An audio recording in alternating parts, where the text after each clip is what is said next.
Dobar dan svima, idemo dalje. Nadam se da ste do sada odvježbali svoje izazove, da ste pobijedili mene, a i sebe. A sada jedan novi. Za taj nam je potrebno malo da se zagrijemo. Malo ramena, malo ruke, malo noge, malo koljena. Prvo ću vam objasniti kako izgleda izazov i što znači jedan poen. Idemo u pretklon, hodamo ravno do skleka, vratimo se natrag i idemo gore u skok. Izgleda ovako.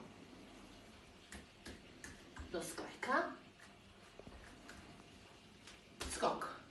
Jednom, znači jedan bod. 3, 4, sad. Hop. Sklek. Skok, jedan bod. Sklek. Skok, drugi bod. Sklek. Skok, treći. Sklek. Skok, četvrti. Ja sam 4, a vi? I ne zaboravite oprati ruke.